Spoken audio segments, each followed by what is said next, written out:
চা খেয়ে মৌ যখন শাওয়ার নিতে যাবে এমন সময় রাজ মৌয়ের হাতটা ধরে ফেলল। মৌ রাজের হাতের স্পর্শে কেমন যেন ক্ষেপে উঠল। লজ্জামাখা দৃষ্টিতে রাজের দিকে তাকালো।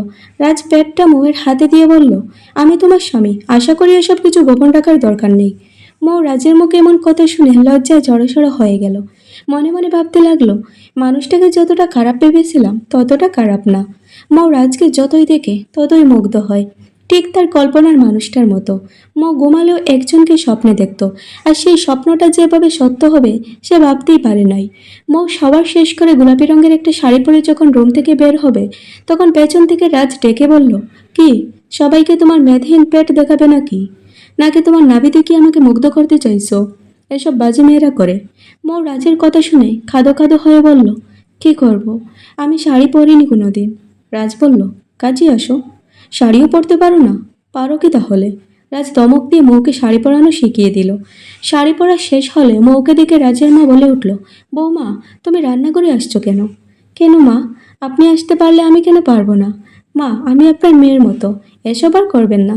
দূর পাগলি। মৌ খুশি হয়ে যায়, ভাবছে সত্যি মায়ের আদর স্নেহ হয়তো এমনই হয়।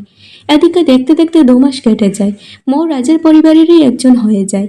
পরিবারের প্রতিটা মানুষ মৌকে ভালোবাসে, শুধু রাজ ছাড়া। মৌ জানে রাজের হৃদয়ে শুধু সুমাইয়ার বসবাস, আর তাকে বিয়েটাও করেছে শুধু তার মায়ের জীবন বাঁচাতে। তখন যদি কথাটা না শুনতো মায়ের অনেক বড় ক্ষতি হয়ে যেতে পারত।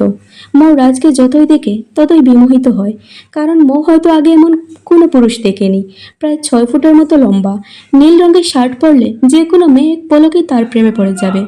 রাজের এক বান্ধবীর বিয়েতে রাজ মৌকে নিয়ে দাওয়াত খেতে যাবে, তাই মৌকে রেডি হতে বলে। মৌ যখন রেডি হওয়ার জন্য চলে যাচ্ছে তখন রাজ মৌকে ডাক দিয়ে তার হাতে একটা প্যাকেট তুলে দেয়। মৌ খানিকটা অবাক হয়ে বলে, কি এটাতে? খুলে দেখো। মৌ খুলে দেখে তাতে একটা শাড়ি। শাড়িটা দেখে মৌ যতটা না খুশি হয়েছে তার চেয়ে বেশি মন খারাপ করেছে। মৌয়ের মন খারাপের কারণটা রাজ বুঝতে পারছে, কারণ রাজ জানে মৌ ঠিকমতো শাড়ি পরতে পারে না, তার উপর বিয়েবাড়ি যাচ্ছে। তাই মৌকে বলল, কি হলো, শাড়ি পছন্দ হয়নি? জি হয়েছে। তো শাড়ি নিয়ে দাঁড়িয়েছো কেন? আমি শাড়ি পরতে পারি না। রাজ মজা করে বলল, তো কি শুধু খেতেই পারেন?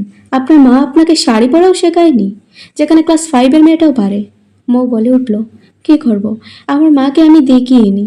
বাবার কাছে শুনেছি আমার জন্মের পর মা মারা গেছেন, মায়ের দুধটাও খেতে পারেনি। আর মা মরার জন্য বাবা 1 বছর আমার মুখটাও দেখেনি। বাবা মাকে অনেক বেশি ভালোবাসতো, বাবার ধারণা ছিল আমার জন্যই মা মারা গেছেন। রাজ স্পষ্ট দেখতে পেল মৌয়ের চোখের কোণে পানি। কি বলবে ভেবে পাচ্ছে না। সত্যি শাড়ির সাথে ওর মাকে টেনে আনা উচিত হয়নি। আচ্ছা তুমি শাওয়ার নিয়ে আসো, শাড়ি আমি পরিয়ে দেবো। মৌ কিছু না বলে শাওয়ার নিতে চলে গেল। শাওয়ার শেষে টায়াল পরে যখনই রুমে আসছে এসেই দেখে রুমে রাজ। তরতর করে সে কাঁপতে লাগে। লজ্জায় মৌয়ের গালমুখ লাল হয়ে গেছে। এভাবে কিছুক্ষণ দাঁড়িয়ে থেকে মৌ বলল, আপনি রুমের বাইরে যান, আমি শাড়ি পরে আসছি। মৌ রাজকে জোর করে রুমের বাইরে বের করে দিয়ে কোনো রকম শাড়িটা পরে নিল। রাজ রুমে এসে দেখে লুঙ্গির মতো শাড়ি পরেছে মৌ। সে হাসবে না কাঁদবে বুঝতে পারছে না। মৌকে ডাক দিয়ে বলল, কাছে আসো। এভাবে কেউ শাড়ি পরে? মৌ বলল, আসবো না, আপনি পচা। তখন রুমে বসে থেকে সব দেখে নিয়েছেন। দুধ, মেয়ে মানুষের এই একটাই সমস্যা, উপকার করতে গেলে বলো লুচ্চা। আর তুমি যেভাবে শাড়ি পরেছো এর থেকে ভালো ছেলেরা লুঙ্গিও পরে। এখন কাছে এসো। মৌ অনিচ্ছে সত্ত্বেও রাজের কাছে আসে। রাজ এক টান দিয়ে শাড়িটা খুলে ফেলে, আবার ঠিক করে ভরিয়ে দেয়।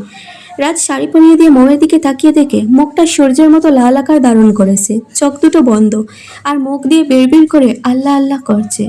রাজ আজকে বুঝতে পারলো সত্যি লজ্জা নারীদের ভূষণ। লজ্জা পেলে মেয়েদের এত সুন্দর লাগে, তার ধারণাতে ছিল বিষয়টা। রাজ মৌকে ডাক দিয়ে বলে, এই যে তোমার শাড়ি পরা শেষ, যদি ময়দা মাখতে হয় তাহলে সেরে ফেলো। মৌ বলল, অসব আমার লাগবে না, আমরা বের হতে পারি। রাজ মৌয়ের দিকে চোখ সরাতে পারছে না। সে নিজেকে সামলে নিয়ে বিড়বিড় করে বলতে থাকে, কিচ্ছু না, মৌয়ের দিকে নজর দেওয়া যাবে না। আমার সব ভালোবাসা আমার প্রিয়তমা সুমাইয়ার জন্য। রাজ গাড়িতে বসে সুমাইয়ের সাথে কথা বলছে। মৌ পাশেই বসে শুনছে। সে জানে রাজ তার না, সে নির্দিষ্ট কয়েকটা দিনের জন্য চুক্তিবদ্ধ। বলতে গেলে রক্ষিতা। ঠিক রক্ষিতাও বলা চলে না, কারণ তারা 3বার কবুল বলে আল্লাহকে সাক্ষী রেখে বিয়েটা করেছে। সুমাইয়ের সাথে রাজের রোমান্টিক কথাগুলো মৌয়ের হৃদয়ে এসে আঘাত করছে।